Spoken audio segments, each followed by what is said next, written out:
All right, you know I love the history of beauty and skincare, so today we're going to talk about the fact that Edwardian women would sometimes have hot liquid paraffin wax injected subcutaneously to smooth the look of lines and wrinkles, to maybe fix a bump in the nose, maybe the lips, and augment the breasts with disastrous consequences. In a nutshell, this is how it happened. In 1899, there was a Viennese surgeon named Robert Gersuny who injected liquid Vaseline into a scrotum to reconstruct a testicle.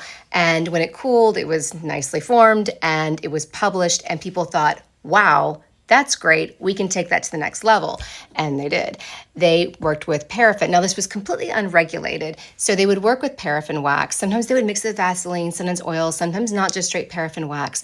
They would heat it up, inject it into the skin subcutaneously, where it would then cool. And what cooled, they would shape things like the nasal bridge, they would shape the look of the cheekbones, maybe the lips, the chin, the forehead, all these different, the breasts, all these different things. And then it would harden, and the idea was that it would stay there. But over about the course of about 6 years, the paraffin wax would warm up, and it would migrate along the fascial planes, and the muscle contractions would help it to migrate.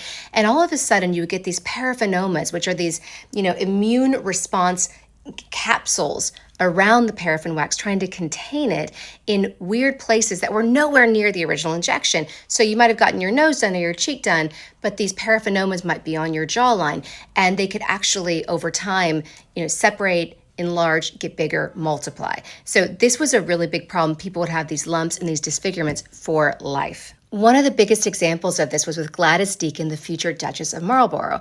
She was considered one of the greatest beauties of her time. And as a matter of fact, she once told her husband, the Duke of Marlborough, at a dinner party to shut up, and that he wasn't qualified to talk about politics, and she was, because she had slept with all of the prime ministers of Europe and most of the kings. So she was quite a character and a celebrated beauty. When she had this paraffin injected into her face, in her nose, to fix what she called a kink.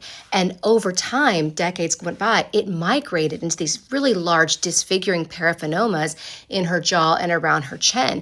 And it really caused a personality shift for her, because this was disfiguring in for life. She had all of the mirrors removed from her rooms at Blenheim Palace, so she could never look at her reflection again.